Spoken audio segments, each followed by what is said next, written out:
Hi there, I'm Connor, I'm Off the Cuff, and today I am talking to you about Batman v Superman, Dawn of Justice. Batman v Superman, Dawn of Justice is the follow-up to Zack Snyder's Man of Steel, which was a Superman origin story, and he directs this movie. It is written, again, by David S. Goyer, but this time with also Chris Terrio, who of course won the Academy Award for Best Adapted Screenplay in 2013 for his 2012 film Argo, which was directed by Ben Affleck. It stars Henry Cavill returning as Superman. We also have Amy Adams returning as Lois Lane. Diane Lane is again back as Ma Kent, but this time we also have Ben Affleck as Bruce Wayne / Batman. Jeremy Irons is Alfred, and we also have Gal Gadot as Wonder Woman, and Jesse Eisenberg as Lex Luthor. And what it's about is, in the finale of Man of Steel, Bruce Wayne was in Metropolis during the destruction, saw firsthand the collateral damage, and is now motivated to take down Superman. Kryptonite is found in the Indian Ocean, and Lex Luthor is trying to forge a weapon to kill Superman, and he's trying to go through legally through the American government in order to do this. And we also have Superman struggling with his place in the world, and Batman's trying to get him. That's the premise of this movie. What did I think of Batman v Superman, Dawn of Justice? I am very disappointed. I'm very sad by this. This movie is kind of terrible. On a narrative level, this movie is terrible. On a story level, this thing collapses. And it breaks my heart to say that, because I was really looking forward to this. I wanted this to be good. But I think ultimately the reason this does not work is it does not get its characters right.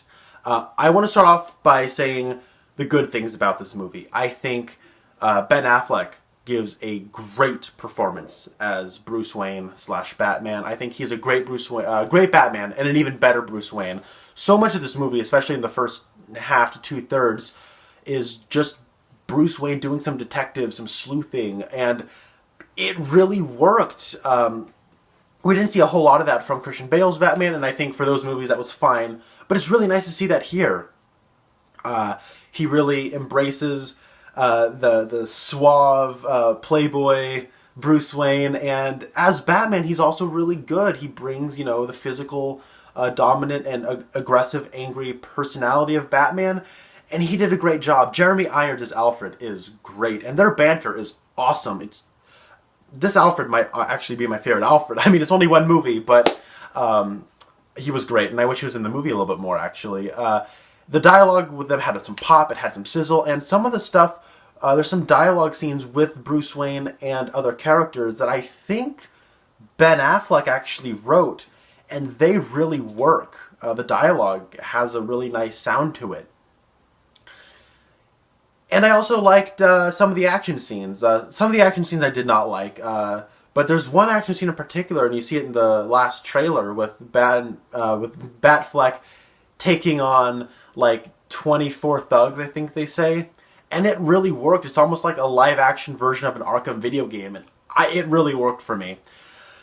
But ultimately, I think the best thing in this movie, without a doubt, the unsung hero is Larry Fong and his cinematography. Everyone always says Zack Snyder is a remarkable visual director, and I will respectfully disagree. I think he's a very bad director, actually. But people will all say, well, what about 300? What about Watchmen? What about Sucker Punch? And now what about Batman v Superman, huh? He's a very good, visual director.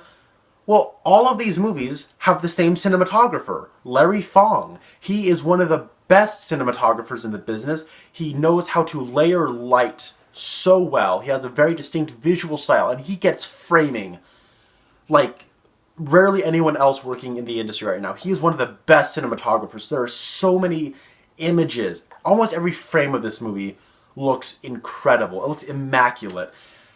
And I think that's ultimately why I find this movie as watchable as I do. This movie's been out for a week now, and I've seen it 3 times. I find it as watchable as I do because the images are so beautiful, photographed by Larry Fong. I think the costuming is very good. I like Ben Affleck's costume. I like the Superman costume's okay. But I like the Wonder Woman costume. the movie looks good. It has very good production values. The sets that they have built are very nice. The problem here comes with the direction and the script, which are the two biggest things you need for a good movie. I think the first half, Zack Snyder, did he turn his direction muscle off? Did he just turn that part of his brain off? This part really upset me because there is close to 20 instances where we are shown a new location and we are not given an establishing shot. Establishing shots are important for setting. They establish geography, they establish time of day, they establish so much in one establishing shot. We don't ever get an establishing shot of the Daily Planet building. We don't get establishing shots of Metropolis. We don't get establishing shots of Gotham. So I don't know the difference between Gotham and Metropolis in this movie. I think that's kind of indicative of other things where Zack Snyder, pull your camera out. We are given so much close-ups. We are giving so much handheld stuff of detail shots. And it bugs me because Snyder is directing with TV sensibilities here. This is a film. You're trying to make this epic in scope. Pull back that camera. Especially in that first half where it's trying to be a political thriller and the script is as on as it's ever going to be. And it's directed so lazily. And the script here got under my skin because it's trying to be a political thriller. And while the thread here, I've heard people say that you could rearrange you could just rearrange scenes in this movie and you get the same thing. I disagree. There is a thread here that's, trying to build off of itself from scene to scene. The problem is everything built on top of that thread does not work. We have so much allusions to religion and Greek gods and labels that we put on higher beings, and we have paradigm shift discussions. And it ultimately doesn't mean anything. I'm sitting there trying to dissect this jargon, this mumbo jumbo, and it's not adding up. I hesitate to say these kind of things because I don't like jumping to conclusions. I've written scripts. I know the struggle of writing scripts. It feels like they're trying to be smarter than they actually are. And I don't like saying that, but ultimately that's the conclusion I've drawn. Because these allusions and these metaphors, they don't really add up.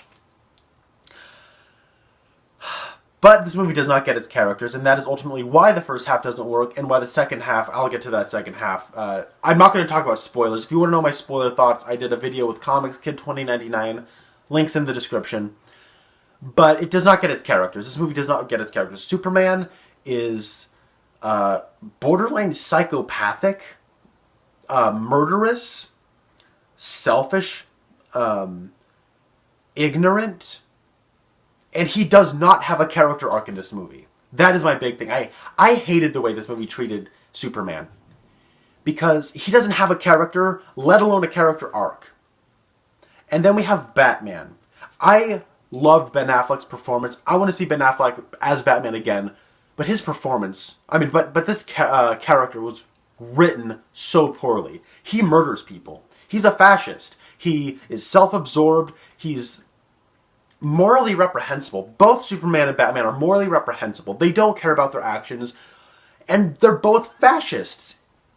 Because all they want is power. And they don't want anyone else to overcome them. Because that's going to go into spoilers. But I did not like this film's treatment of either Batman or Superman. This movie feels like it wants to be a Batman movie, and all the Superman stuff just kind of feels superfluous. It feels obligatory because it's also a Superman movie, and all the Superman stuff it's all excess that could be cut out of the film. Lois Lane does not need to be in this movie, which is a shame because Amy Adams is a great actress, and I think she's doing what she can with this role. Now we get into the second half. And it just becomes violence for the sake of violence. And it's not exciting violence. And in a story way, it is contrived. And that it could be easily avoidable within the story. And it's not exciting. So I don't like watching it. And it doesn't make sense. So I'm not enjoying this action and this violence. And I'm avoiding... Now let's get into Lex. Because Lex does not make any sense at all. His plan is full of holes. There's jumps in logic. there's jumps and there's conveniences and there's contrivances that he has to rely on in order for this plan to work. And then you see it in the trailer, Doomsday. He is the worst thing in this movie, and he somehow makes even less sense than Lex Luthor. And poor Jesse Eisenberg is Lex Luthor. I saw what he was trying to do, and by the end of the movie, I understood where he was coming from on a performance level. I just don't think it worked, and his character he's straddled with does not make any sense. In the end, Batman vs. Superman, Dawn of Justice is a narrative disaster. It looks good because of Larry Fong. There are some decent performances here. I like some of the dialogue, some of the action, but this movie is overblown, incoherent in some regards as far as to what it means on a thematic level, questionable in its implications on moral quandaries. This movie was not good. I feel bad in saying this because I wanted this to be so good. I'm giving Batman v Superman Dawn of Justice a 3 out of 10. I wanted this to be better. I wanted this to be better than Man of Steel. And they somehow made it worse. Better luck next time. Anyways, I'm Connor. Thank you very much for watching, and until next time, bye.